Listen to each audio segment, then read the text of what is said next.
Thank you everyone for coming. Can everyone hear me? Okay. Thank you to the Tom Lea Institute for honoring me by selecting me as the first Tom Lea Fellow Professor. And I want to thank all the support staff, but especially Holly and Susan, who made this presentation possible. Okay? So we're going to pivot a little bit. We're still going to use Tom Lea's painting and his personal experience in China, but basically as a window into this time period in China and some of the key political figures and all the undercurrent in China during that time, from about 1930 to about 1940, basically. We should have plenty of time at the end of it for questions, but if you have a burning question that you have to ask, please just raise your hand, and if I feel like I have a natural place to stop, we'll entertain the question, okay? And if we don't have enough time to answer your question, you can email me. I have the easiest email to remember for all of UTEP, right? Just JFED. No one has that email, okay? All right, so let's jump into it. So the executive editor of Life magazine saw one of Tom Lea's paintings and decided to hire him as a wartime artist correspondent, okay? One of 7, actually. So between 1941 and 1944, he made a total of 4 trips all over the world. Okay? Some of his more famous trips has been highlighted both in museums and by the Tom Lea Institute. Today, we're going to focus on one particular trip that's typically not highlighted. Okay? It's this particular trip, lasting less than a month, right? Flying over the hump into China and returning less than a month later. Okay? So that's where we're going. Tom Lea took off from Chabua, India, at 8:30 in the morning over the hump. This is a kind of a friendly way the pilots of World War II that fly over the eastern end of the Himalayas named this particular region the hump, even though it's extremely dangerous because they have no radio navigation most of the time, they have no charts, and they have no weather report. So it's actually quite dangerous, but they made it friendlier by calling the hump. Okay? The reason the Allied force need to fly over the hump by this time period is because the Japanese Empire has controlled all of the coastal area.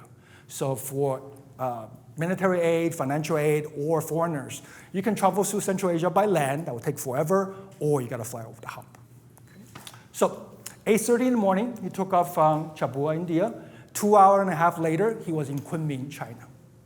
Okay? He didn't stay in Kunming for long. By that very afternoon, he flew from Kunming to Chongqing, which is, let's see, this PowerPoint. This is one of his own paintings, inspired by his 2 trips in and out of China over the hump. Okay?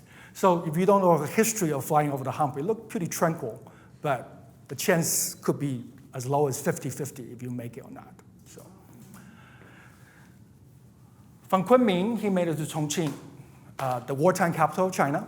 And Tom Lea's first few personal impression of the city itself was actually one of the main reasons why the city was chosen by the leader of China at that time, Chiang Kai-shek. We'll go into more about him later, why he chose Chongqing as the new wartime capital city. Okay? So as the plane was touching down, one of the first things Tom Lea said was, this is a gray, misty city. He was there for about 19 days, 20 days, and he claimed that the sun did not shine one day in the surrounding area. Okay? And this is why the city was chosen. Okay? All right. So at the beginning of the war against Japan, which officially started in July 7th, 1937, China's capital city was Nanjing.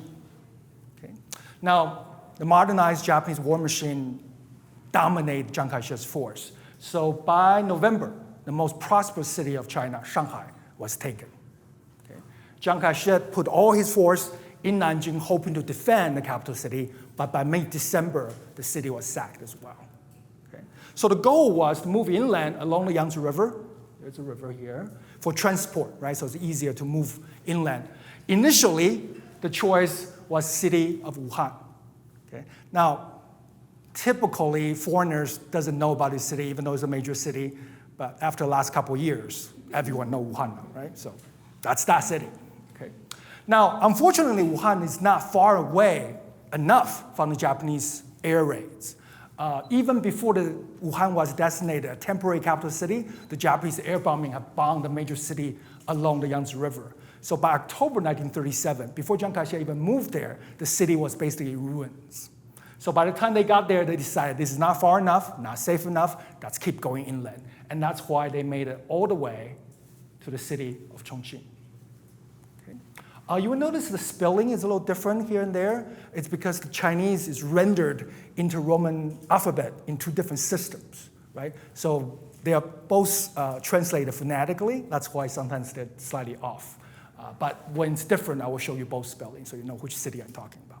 Okay. So why Chongqing? Well, Chongqing was not a modern city. By 1930s, Shanghai and Nanjing are pretty modern. Shanghai is sometimes known as Paris of the East. The French concession has nice boulevards built in French designs along the Yang-Tze coast. Okay?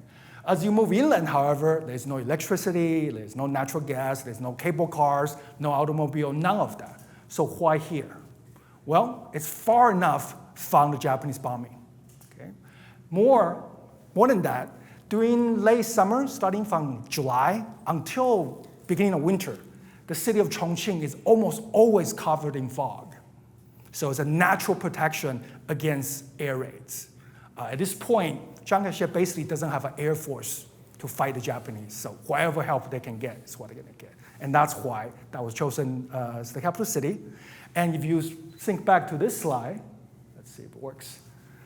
The same exact time Tom Lea was in China, in the city of Chongqing, was precisely when the city is under the cover of fog. That's probably why he never saw the sun one day. These days, once COVID is over, if you go back to China to visit one of the major cities, most likely you're not going to see the sun either. Not because of fog anymore, just because of air pollution.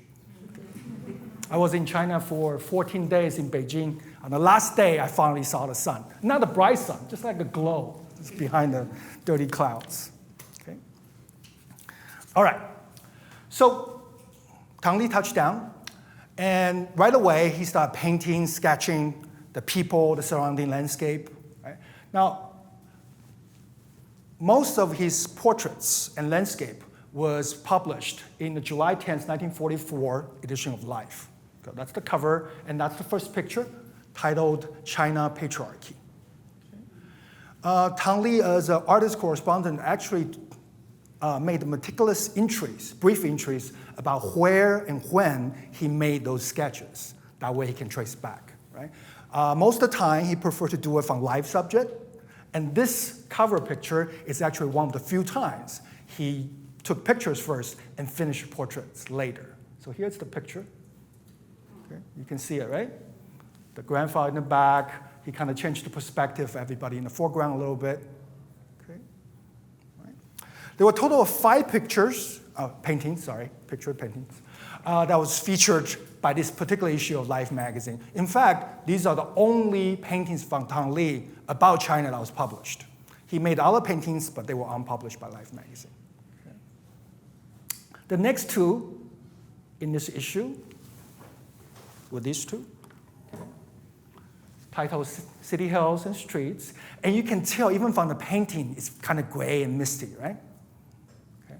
Now, that one went too far. It's supposed to be these 2. Now, this one gives you a sense of street life, and if you pay a close attention, you can see class differences, right? And you can see people that's downtrodden, almost refugee-like, because refugees moving in day after day from the coastal area. You pay close attention, there's even a woman nursing a child by the side of a road in wide open, right? So Tom Lea is capturing that. Now, the city of Chongqing itself has changed dramatically since the 1930s. So it's almost impossible to find out what that street was. Now, luckily, we have a pretty good database of historical photos. I went through them. I think I found that hill. And here's the picture. Okay. During the time when Chongqing was the capital city. The perspective might be slightly different, but I think you can tell it's that particular hill. Okay. The last 2 paintings are these 2. Okay. And there's one more that's also based in China along the Yangtze River. Okay. Now, this traditional, mostly agrarian city no longer exists. China has changed so much, and city surrounding the area of Chongqing is one of the fastest developed area. In 1997, the current Chinese government, the People's Republic of China, people, Communist people of China, decided to designate 4 cities as special cities that's directly ruled by the Chinese central government. The capital city, Beijing, for example, the city of Shanghai, the most prosperous city, the city of Tianjin, next to Beijing on the coastal area, and Chongqing itself. And that's Chongqing today. Okay? Quite different, huh? Where's the hill? Where's the hill? I don't know where the hill is anymore. That's the historical photo, so everything changed quite dramatically. That's the Yang-Tze River. That's the part we know is still there, but everything. You can basically do this with any Chinese city within the last 40 years. If you take a historical picture from 1975, 1980, and you show a picture today, it's all going to be this dramatic. Okay. The city that was enlarged and redesignated, the city of Chongqing, is not the city itself no longer. It's actually the city with the surrounding area, so it's much bigger. So it looked like this. Right? It's more than 31,000 square miles, basically the size of South Carolina, okay, or Austria, if you prefer to be more European. Okay? So this is one of the direct cities ruled by the Chinese government. That's Beijing, that's Tianjin, and that little square is Shanghai. Okay? If we zero into the city itself, the old Chongqing, according to the 2010 census, the population of the city is 6 million. Since that time, we're guessing today, COVID made everything difficult, but today the city of Chongqing itself should have more than 12 million people. Okay. Now you're saying, wow, but at 12 million, Chongqing is not a top 5 largest city in China. It's number 8. Okay. Shanghai is number 1, Beijing, Tianjin, Guangzhou, Shenzhen, then you get to Chongqing. Right. So it's a country of 1.4 plus billion people. So I always tell my students, you throw a dart from the back of the room to anywhere on that side of the map, you're going to hit a city of at least 5 million. 5 million is considered median size these days, right? 5 million in China is like Albuquerque, okay, to give you a sense. Okay. All right, go back to Tom Lea. So Tom Lea arrived 2 days later, October 28th. He submitted official written requests to paint the single person he wanted to paint the most. And that was no other than the leader of China at that time, Chiang Kai-shek. Okay. The American audience are pretty familiar with Chiang Kai-shek by now, thanks to Time and Life magazine, mostly Time. In fact, he has been featured, along with his wife, starting from the late 1920s until after World War II, a total of 11 times on the cover, more than anybody else. Okay. So this is 1933 as a military leader, 1942 in the midst of World War II as a US ally, right? It's typically this kind of image, right? So Tom Lea really wanted to paint him. Days go by, no words from the Foreign Ministry of China if he's going to get this chance to sit down and paint Chiang Kai-shek. By November 8th, Tom Lea got the word he's leaving China soon, leaving Chongqing soon on the 13th. So he thought, I won't get to paint the guy. Then, by the afternoon of November 11th, suddenly, words come down to him that Chiang Kai-shek and his wife, Madam Chiang Kai-shek, is inviting Tom Lea to their own personal residence for that afternoon to paint both of them. Okay, so. Oh, by the way, the reason Chiang Kai-shek is on the cover so much is because of this guy, Henry Luce. Henry Luce is the founder of not just Time, but Life, Fortune, Sports Illustrated. Okay? The reason he cares so much about China is because he has quite a lot in common with the Chinese, especially the top leaderships. I'll talk a little more about it. Henry Luce was actually born in China, in Shandong Peninsula. If we have a map, I'll point to it next time. He was a son of missionary, right? So he always had affinity for China, the suffering of Chinese people. Later on, he will become a key member of the so-called China lobby, steering the American sentiment towards favoring Chiang Kai-shek, first against the Japanese, later on Chiang Kai-shek's war effort against the Chinese communists, right? Steering money, foreign aid, and that's why Chiang Kai-shek, Madam Chiang Kai-shek is featured so much here. Okay. All right, 4 o'clock in the afternoon, November 11th, 1943, Tom Lea arrived at Chiang Kai-shek's residence, and he managed to make a quick sketch. Chiang Kai-shek is busy. So he arrived with an alarm clock and set a timer for an hour and 20 minutes That's all the time Tom Lea is going to get. Okay? This is the finished portrait. Okay? If you can't really see, but it says Chongqing 1943. It says Tom Lea on top. This portrait was based on the sketch he did that day, but it was not finished until 1944 after he returned to the States. However, the editor of Life magazine decided we're not going to publish that. That makes Chiang Kai-shek look like a common gangster, right?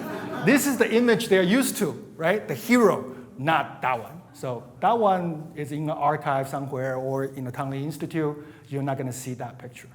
Okay, let me go back a little bit. Okay. Tom Lea made a passing comment. For example, he mentioned that Chiang Kai-shek kind of understands English by nodding and stuff like that, but he wasn't comfortable speaking. They communicated through a translator. Okay? He also noticed that when Chiang Kai-shek walked in, he looked kind of stiff, like his back is hurting him. In fact, Tom Lea mentioned he carried the pillow with him, so he can sit on the pillow for his lower back. Now, this passing comment is actually related to a pivotal event during this time that led to an all-out conflict between Japan and China. Okay, so that's where we're pivoting now. We're going to go back a little bit in time to the beginning of 1930s. Okay. Let me get on this side. So this is an older spelling, so the city is spelled a little differently again, right? So Chongqing with the Q instead of K-I-N-G, but otherwise it should sound the same, basically. Okay. The conflict between Japan and China started well before 1937, depending on who you are. So by 1930, Japan, following the European model, has become an empire. My home island of Taiwan was actually Japan's first official colony, starting in 1895. By 1905, Japan started gobbling up the Korean peninsula. By 1910, Korea is officially part of Japanese empire. The next big move is Manchuria. By September of 1931, the Japanese blow up a railroad that was under their stewardship, that's in China, from here to down there, and they accused the Chinese of sabotaging. And using that as an excuse, by the end of 1931, all of Manchuria is now under Japanese control. The very next year, the Manchu state of Manchukuo, literally means the kingdom of the Manchus, was born. Okay? As you can see, the next couple of years, more territory was taken by the Japanese. Now, the sentiment of the Chinese citizen was clear. This is enough. It's time for war. But the leader, Chiang Kai-shek, repeatedly backed down. Now, what's the reason for that? Chiang Kai-shek has famously said, the Japanese are like the disease of the skin. You know, it looks bad, but it won't kill you. I'm personally dealing with some skin rash right now, so I can totally understand. Right? If you sound comfortable, it's not going to kill you. It's very visible, it's aggressive, it's in the news all the time, but China's big. Japan's not going to take us over. What Chiang Kai-shek worries about is a disease of the heart. And for that, he's talking about the Chinese Communist Party. Okay? So in the 1930s, as the Japanese are marching down from northeastern China, Manchuria, Chiang Kai-shek's force is actually concentrated in this area, focused on eliminating the communist force once for all. Okay? By October 1934, it triggered this red line, which is the famous Long March. Right? The communists march by foot from here all the way up there, taking them almost exactly 1 year. You will have a little more time. By the end of this presentation, I can return to a long march. But since Tom Lea didn't deal directly with any communists, we'll leave it to the end. Okay. All right, going back. So when the communist force was concentrated here, you probably know Chairman Mao. Mao was the leader of this area. They already declared war against Japan. But this was mostly a PR move. It's a lot easier to declare war against Japan when you don't share a front line. You know? It's like, we're going to fight, but nothing to fight.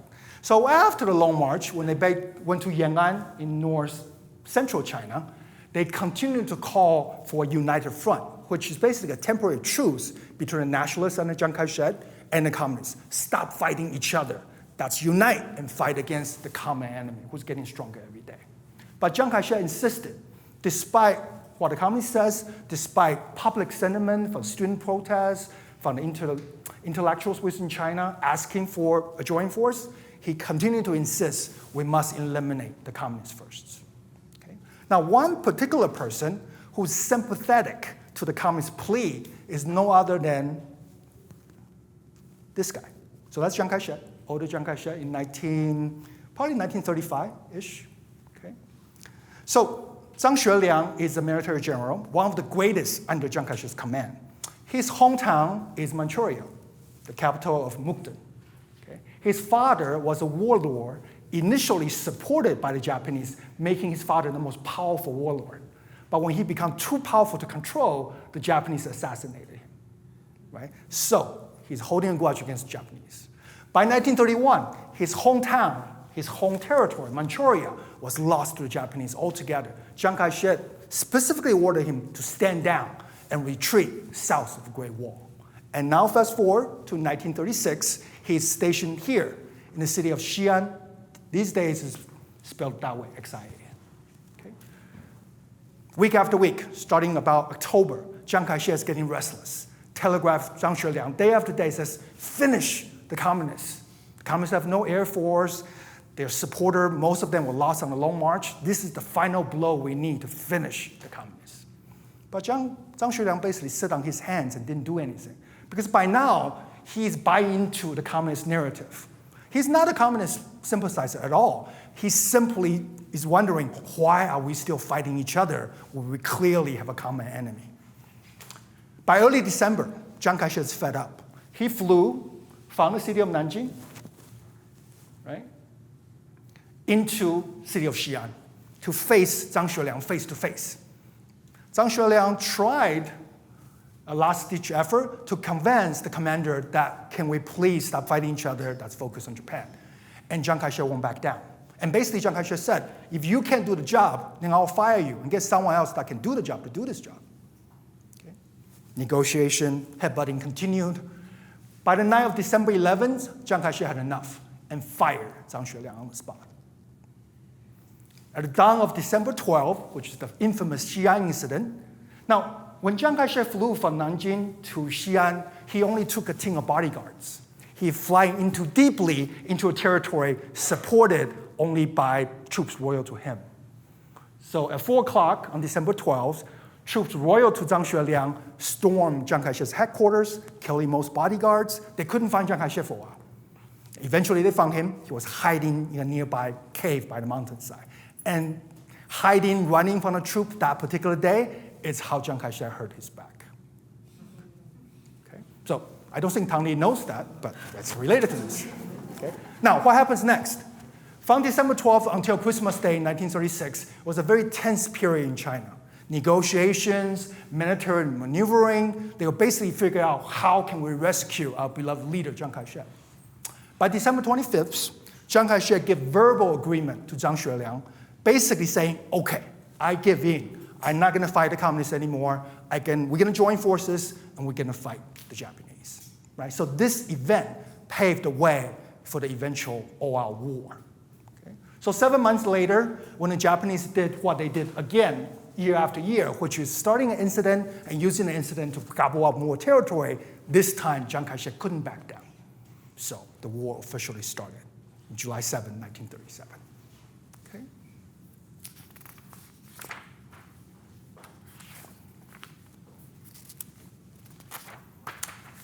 Back to Tom Lea, back to the day November 11th, 1943.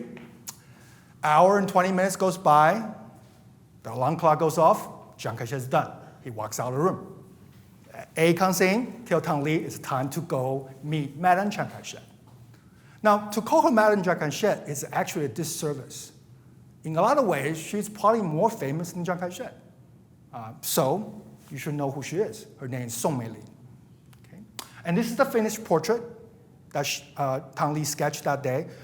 She was much more generous with her time, giving Tom Lea more than 2 hours. Right? And also, she greeted Tom Lea with perfect English. Okay, I'll tell you why in a second. Tom Lea actually have already heard Madam Chiang Kai-shek spoke. Right? The reason, in fact, all Americans have heard this because, let me go back a little bit. So the American audience are not unfamiliar with her, but typically she's side by side with her husband. Okay? The first time she appeared is 1931 October. This is to kind of highlight the fact that a month plus earlier, the Mukden incident happened, allowing the Japanese to take all of Manchuria. Right? So Henry Luce is drawing attention to that. Right? Again, this is something he's passionate about. By 1938, The year after official start of the war, husband and wife was on the cover of Time magazine once again. Okay? But so far, it's always together with Chiang Kai-shek, never alone by herself. Her time at the cover of Time magazine finally come in March 1st, 1943. Now, what's the occasion? Well, she did something very few people have ever done. Less than a month earlier, she became the first Chinese national, the second woman, to speak to both houses of the US Congress, basically. Okay? And I have a little clip so you can hear her speak. Let's see if it works. There we go. The First Lady of America greets the First Lady of China. Madam Chiang Kai-shek's visit to the USA is a personal triumph. The first private citizen of any country to address the House of Representatives in Washington, Madam Chiang receives a tremendous ovation.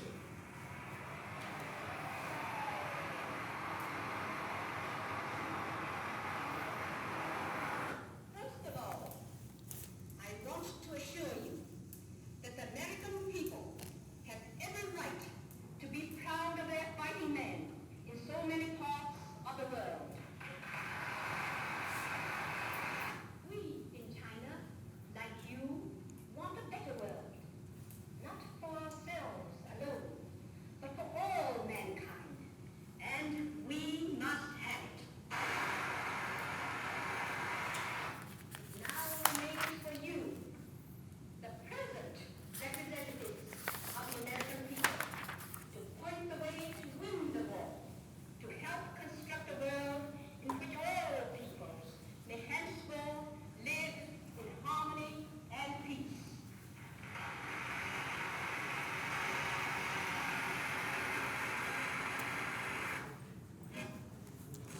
Jumpstart the holidays with an access loan for our military service members from Armed Forces Bank.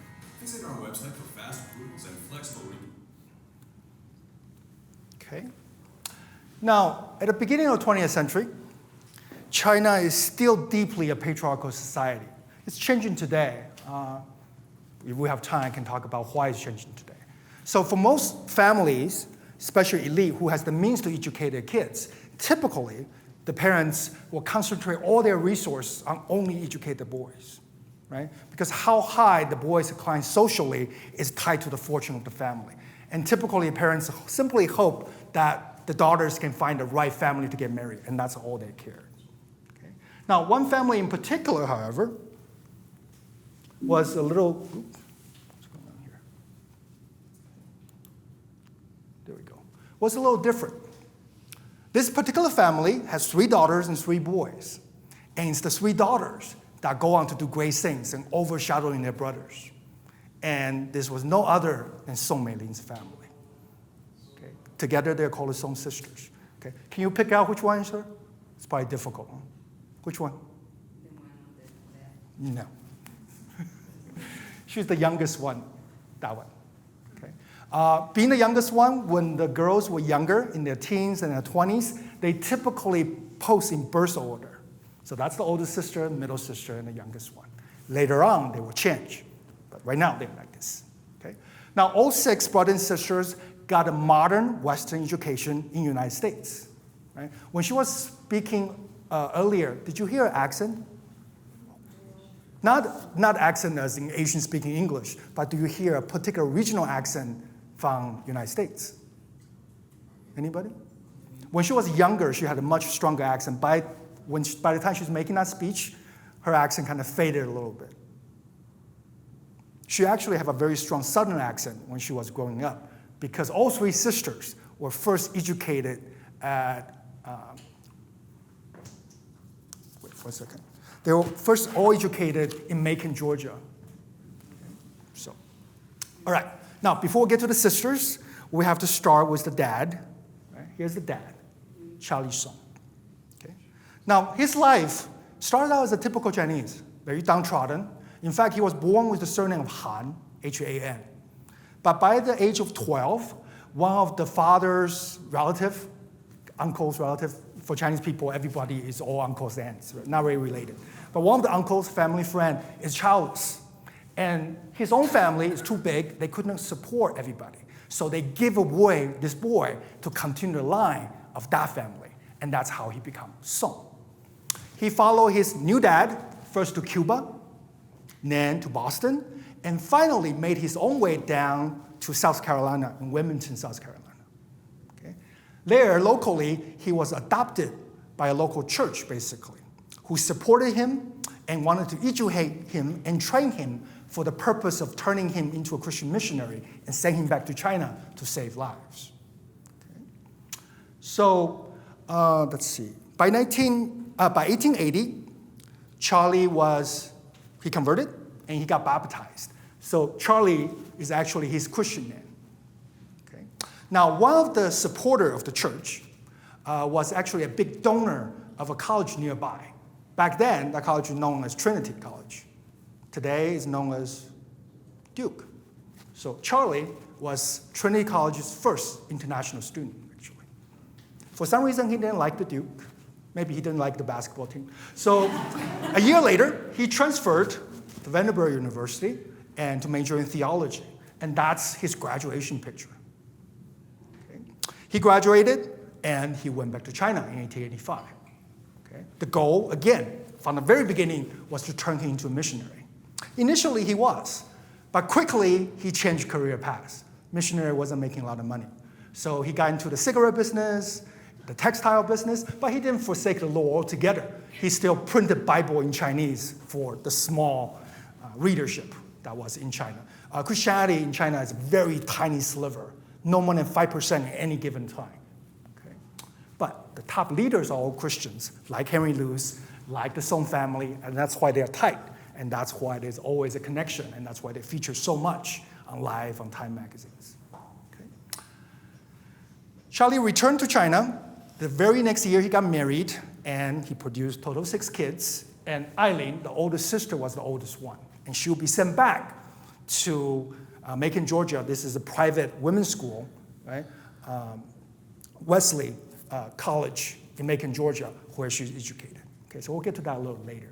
Okay? That's why the 2 oldest sisters have very strong accent. Mei Ling, Madame Zhang Kai-shek, spent half her time in Macon and half the time in Boston. So her accent is kind of all over the place. Okay? All right, introducing you another key political figure. When Charlie returned to China, this is a turbulent time in China. The last dynasty of China is crumbling, and there's a call for revolution. And the leader of a revolution is none other than Dr. Sun Yat-sen, who is commonly credited with the 1911 successful revolution that toppled China's last dynasty, ending imperial rule, ending the rule by emperor, creating a Chinese republic. Okay? Now, they met in 1890s, and they become lifelong friends. In fact, Charlie, now making a lot of money, is a lifelong supporter of Sun Yat-sen, right? Both in terms of money, his rhetoric, a key supporter of the Chinese Revolution, basically. Here's the older sister. She arrived in Macon, Georgia at age 14. By age 19, she finished her school. She's returning to China. By 1912, imperial rule in China is over. China has a republic. And Sun Yat-sen was briefly the president, later on a high-level minister. So Eileen became a secretary to Sun Yat-sen. Okay? Working closely side by side, day after day, spark fly. By the way, you can tell by the picture, the age gap is pretty big. They are 24 years apart. On top of that, Sun Yat-sen was married twice already, well, once officially. Men of this generation in China all have arranged marriages. Okay? Later on in their life, they will pretend arranged marriage didn't happen. They will find somebody of their own choice to get married again. Okay? That's their way of becoming modern and progressive. Okay? So he has an arranged wife. Okay? The wife is dead by then, but he has a son that's the same age as her, the same exact age. Later on, when he was hiding from the Manchu, the last dynasty in Japan, he got into an affair, pretty public one actually in Japan, and he has a daughter from that affair. Okay, so it's messy, but at least they're all both Christians, right? That's important. That's important for this family. You will see. That's the first thing. So by 1913, when Sun Yat-sen asked Charlie, his longtime friend, "Can I please have your daughter's hand in marriage?" What would you do? Right? No, get out of here. Right away, the family announced Eileen is engaged to a promising young man, and this is over. Okay? And then the very next year, Eileen did get married. Oh, sorry, Eileen. Okay? And this is Eileen's husband, H.H. Kong. Okay? Now, he's a very important person in his own right. H.H. Kong, as he's commonly known in the West, is the richest person in China for the first half of the 20th century. Okay? And the surname Kong is the same surname as Confucius. He claimed to be the 75th descendant generation of Confucius. Who knows about these kinds of things? But that's what he says. He's rich. You gotta believe him. Okay? He basically holds every single job within the nationalist government related to money. Minister of Finance, Minister of Commerce. The time when Tom Lea was in China, he was holding the job of Minister of Finance at this point. He's also the governor of China's bank, and the Kong family continue to be involved in money, basically, right? Rich family. Okay. All right, going back. By the way, while Tom Lea was waiting for the news to sketch Chiang Kai-shek and Madame Chiang Kai-shek, he was able to sketch H.H. Kong, the finance minister. He's even more stingy than Chiang Kai-shek. He only gave Tom Lea 50 minutes. Take it or leave it. Right? So this is the finished portrait. It's kind of small, you can see, but it actually says H.H. Kong, the finance minister of China, right here. Okay? So this is also not published. Okay? All right, on to the second sister. Okay? So Eileen went home, right? By the age of 14, the second sister, by the name of Jinling, also followed sister's footstep to Macon, Georgia. In fact, that's not the only thing she followed. You will see. By the time she's 19, she returned to China. And just like the older sister, she now worked as the secretary of Sun Yat-sen. Working side by side, day after day, sparks fly again. They're 27 years apart. Okay? So when the news of their affair went to Charlie's ears, Charlie felt betrayed once again by his best friend, the guy he supported his entire career, making him the father of modern China, right? That's the moniker. So the family was really pissed off. So they were all living in Japan at this point, running away from the chaos in China. So overnight, the family moved from Japan back to Shanghai to kind of cut this affair, right? Now, back in Shanghai, Jinling continued to refuse to get married to the arranged marriage. Right? The father couldn't do anything, so they actually locked her up in the upstairs bedroom. With the help of a maid and a ladder, she escaped from her bedroom. That very day, she boarded a ship from Shanghai for Tokyo. And that very day, they got married. Okay. Now, Madame Chiang Kai-shek. At age 10, she followed her middle sister, also went to Macon, Georgia. Now, she's too young to attend Wesley College, but they made a special compensation for her. By the time she turned 12, she actually enrolled in college. So dad was the first international student of Duke or Trinity, and she became the youngest student to ever enroll in Wesley. When she returned to China, she met Chiang Kai-shek in 1920. Okay? Now, at this time, Chiang Kai-shek is positioning himself to be the key follower of Sun Yat-sen. Okay? Sun Yat-sen dies of liver cancer in early part of 1925. Now Chiang Kai-shek has a chance to become the undisputed leader of China. But there are many rivals, including Sun Yat-sen's biological son. Okay? So Chiang Kai-shek needs more connections, and this marriage will provide just that. But from her perspective, why is she doing this? They met in 1920. Chiang Kai-shek, like his mentor, is also married twice, arranged marriage where he has a son, and a marriage of his own choosing. Okay? And plus, this is the big no-no for the family. He's a Buddhist, not a Christian. Okay? Now, by 1927, Chiang Kai-shek travels to Japan to ask the future mother-in-law for the hands of Mei Li. After a lengthy conversation, by the way, Charlie's dead by now, so he doesn't have to be disappointed once more, right? Just the mother-in-law. Okay. The mother-in-law says, number one, you have to show proof of your divorce, because he's still married to his second wife. He says, done, no big deal. Very next day, all the newspapers in Japan and China published very publicly the marriage between Chiang Kai-shek and his wife at that time is over. And the equivalent of Chinese CIA actually took her all the way to the United States and kept her there for 5 years under wrap, so she won't be in the media. So this thing can continue. So that's the first thing. The mother-in-law also said, you need to become a Christian, otherwise we're not allowing this. The whole entire family, right, coming from the missionary background, they're all Christian. Chiang Kai-shek said, converting to a new religion is not like taking a pill, right? I need time to process, to digest. So I promise you, mother, I will spend time every day studying the Bible. And when I'm ready, I will be baptized. And true to his word, by October 1930, he did get baptized. Okay? So with the two key hurdles out of the way, the couples to be returned to the city of Shanghai. And on December 1st, 1927, they got married. Very public marriage. Okay? Now, what's the reaction? Well, most of the Song family eventually said okay to this marriage. There's one person, however, who said, I would rather die than see this marriage go through. That was no other than the middle sister. Now, why?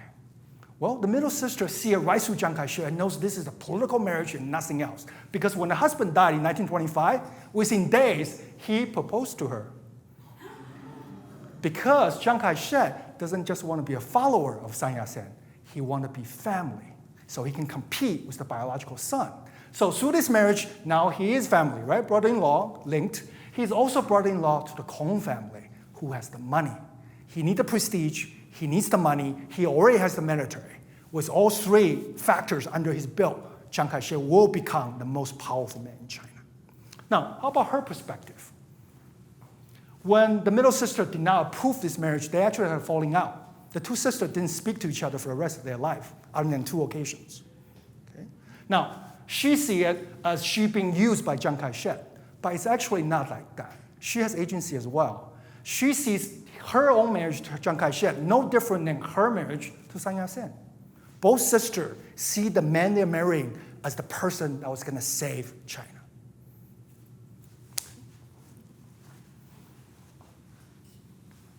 The only time all 3 sisters came together and posed together for picture again after Mei Lin's marriage to Chiang Kai-shek was 1942, when the political left, the communists, and the political right, nationalists led by Chiang Kai-shek, joined forces against the common enemy, the Japanese. Right? So this is the only occasion they come together. Now, even in this occasion, I don't know if you can tell, there's tension between the sisters. And they no longer post in birth order. That's the oldest sister. So it should be older sister, middle sister, and Mei Lin over there. But it's kind of coincidence. That person on the political left is now always on the left now. And the person closest to Chiang Kai-shek is always on this side. And in all the pictures, they're not even looking at each other. And there's always a buffer. If not the first sister, or Chiang Kai-shek is in the middle. Okay.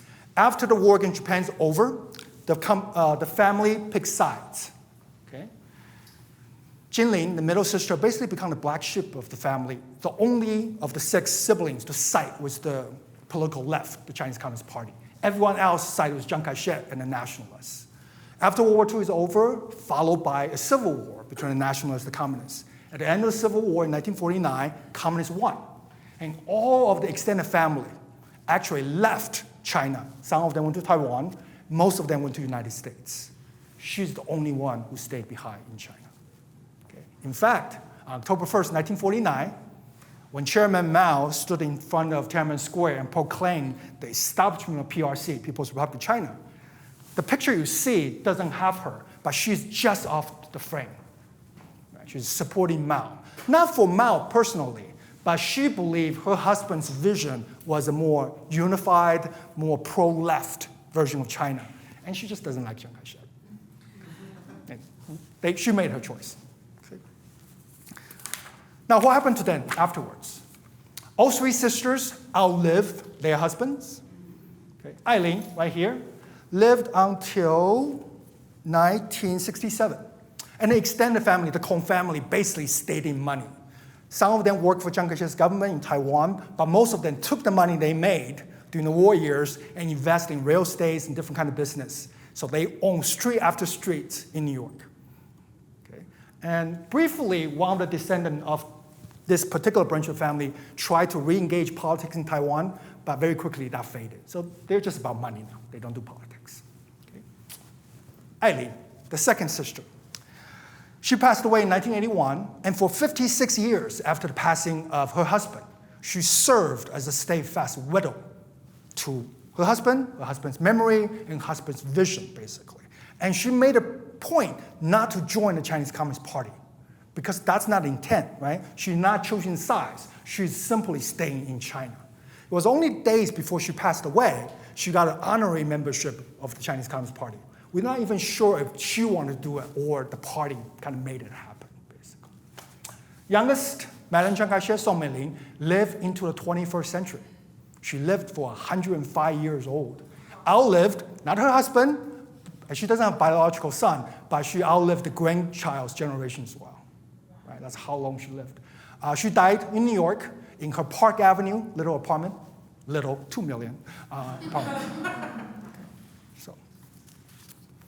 Now, from the very beginning, in a patriarchal society, the three sisters shine brightly. Both the Chinese and the foreigner in China during that time were fascinated by the three sisters' story. So there are plenty of books in Chinese, but there are actually 3 books you can read about them if you are interested. Emily Han was living in China. She's a contemporary of the Song sisters. She knows them personally. She lived through half the wartime experience in China. When she left China in 1945, she wrote the Song sister, coining the term for the first time. Okay? And I think it's republished lately. Okay? In the middle of 1980, Sterling Seagrave, which grew up in border of Burma and China, published the Song Dynasty. Okay? Also about the Song sisters, but also the father and the brother. But the focus is still the 3 sisters. The latest work was published in 2019,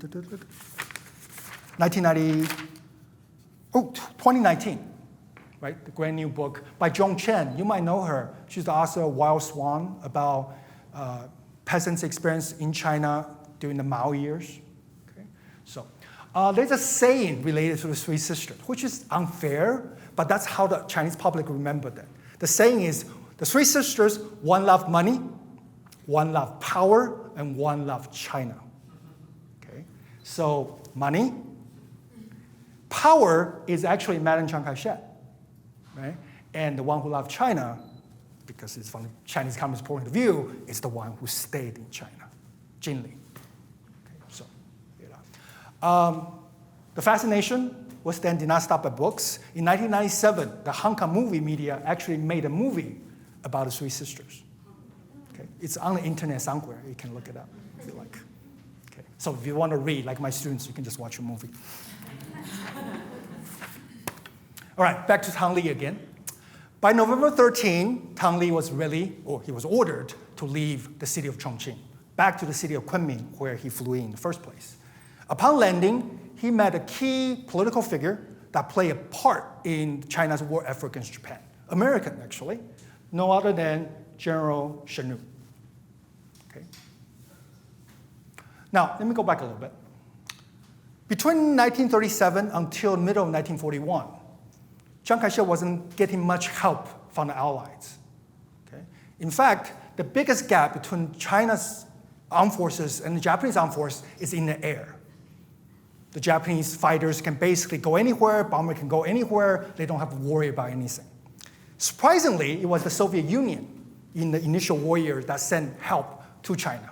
In a weird way, they flew their own warplane to China with Soviet pilots, with their fuel, ammunition to help the Chinese.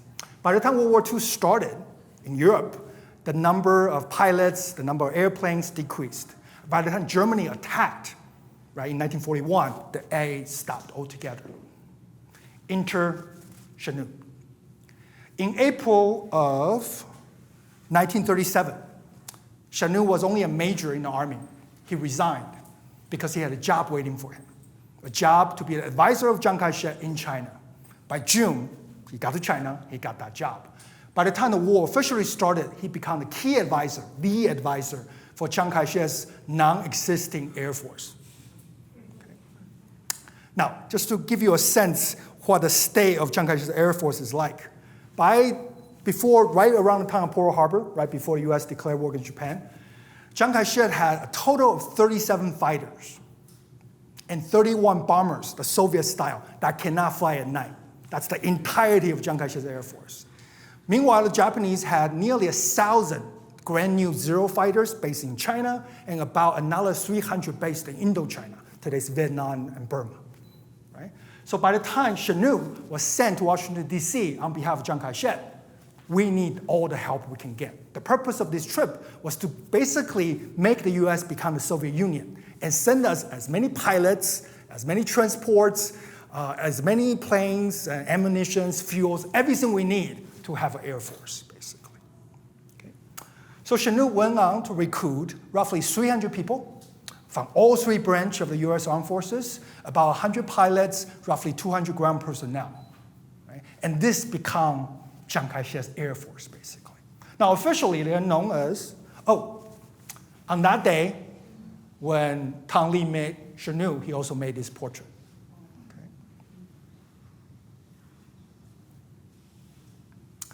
Officially, the volunteers are known as the American Volunteer Group. Now, this is before the United States officially declared war against Japan, right? So U.S. military personnel cannot serve in an official capacity. In order to become AVG, you have to resign. And you basically join Chenu's effort as independent contractors. Okay? So they arrived in China. There they are. They will see their first action in December of 1941. Okay? Now, once they see action, they will no longer be known as AVG. They will be known simply as the world-famous Flying Tigers. Okay? Now, how do we get there? Prior to the first battle, some of the pilots were bored, so they decided to paint a shark mouth on the head of the plane to show fierceness. Okay? Now, after the Japanese bombers came over to Kunming to bomb the area, okay? And they've been doing this for a while. Usually, the Chinese put up no defense, right, because they have no airplanes. But on that day, they were surprised by the AVG. So this was a huge success for the future Flying Tiger side. The local newspapers were exuberant. But Kunming is a landlocked place in China. They never seen shark before. So they saw that fierce mouse look like tiger. So Flying Tiger was born. Once they become known as Flying Tiger, the pilots stopped doing this. Instead, they asked the Walt Disney Company to design a new logo. And that is the new logo, the Flying Tigers. Officially, they shot down more than 300 Japanese planes with the casualty of 14 pilots. Okay. Now, once the United States officially declared war against Japan, they're no longer volunteers. They will be part of the Army Air Corps. But it doesn't matter. The Chinese still know them as the Flying Tigers. Okay.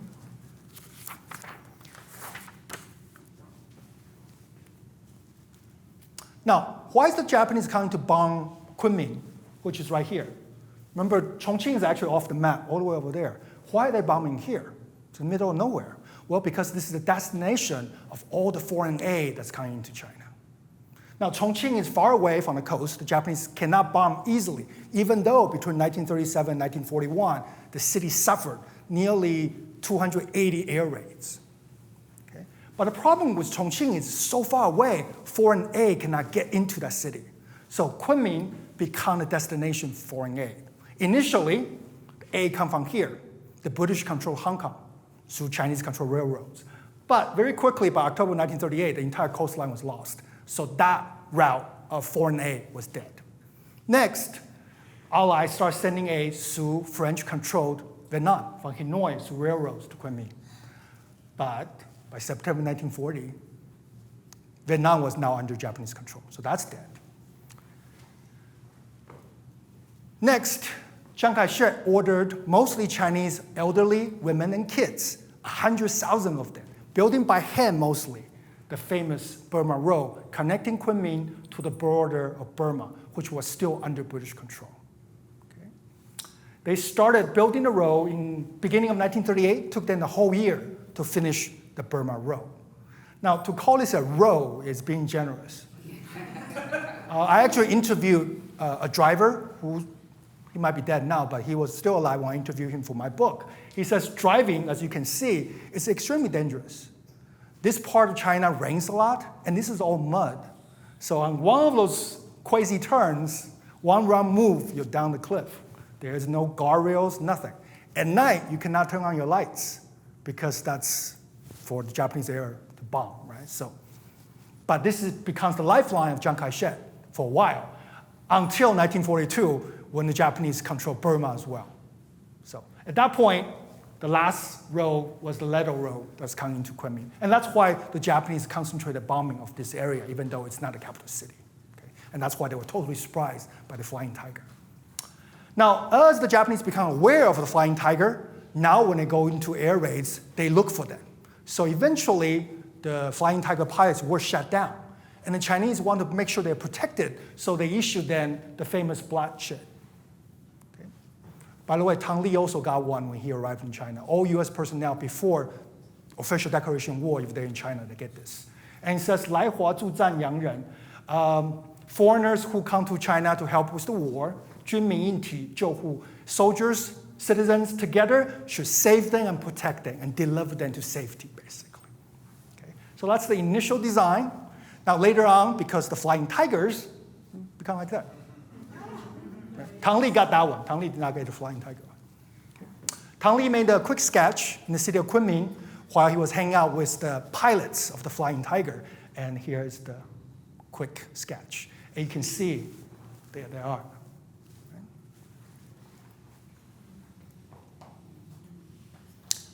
This particular thing featured the flag of the nationalist government, which today is the flag of Taiwan. So I don't know if you guys watched the movie Top Gun. The first Top Gun had this on the back of Tom Cruise. So when they reissued the movie, initially this was going to be there, but the Chinese government protested because this is not a country officially, right? But I don't know exactly what happened, but it still matters today, basically. I haven't watched the movie yet. All right. Tom Lea's final stop before he leaves China for good was to visit the city of Guilin, which was the most front air base for the Allied force to bomb the Japanese side, basically. And here he made this one painting, P-40s over the mountains near Guilin, China. Okay. A day later, he flew back to Kunming, and he flew out of China over the hump once again. And he will travel a long way, eventually getting back to the United States by way of Miami. I will leave you with two last images of Tom Lea himself. Here's Tom Lea standing in front of the B-25 that just carried him across the hump to the city of Kunming. And here is Tom Lea's own writing of his name in Chinese. Okay. Now, let me tell you a little bit about this. Lee is a very common Chinese name, right? So that's easy, Bruce Lee. So Lee is Lee. Nothing needed. Tom today would be phonetically translated as Tangmu, right? You can hear it, right? Tom, Tangmu. But at this time, he translated his name as Dong Mao. Still kind of sound like Tom, right? Dong Mao. A little bit, right? So that's his Chinese name. Now, he was given Chinese ink and sticks to basically grind to do Chinese calligraphy and brush pens. Now, by this point in history, the art of Chinese calligraphy has been around for more than 2,000 years. It's very meticulous. When you learn from a master, you have to sit a certain way, hold the pen a certain way. I had to do this as a kid. Back then it was required. And they only teach right-handed because all the movement is for right-handers. So if you're left-handed, too bad. Learn to write right-handed. That's the Chinese way. Tom Lea is left-handed, so he taught himself to write Chinese calligraphy. And trust me, this is very good. Mine, next to him, will look like a chicken scratch. So, Tom Lea's last image in China. And how are we doing in time? Let's see. 6:40? Yeah. Okay. All right. So, questions?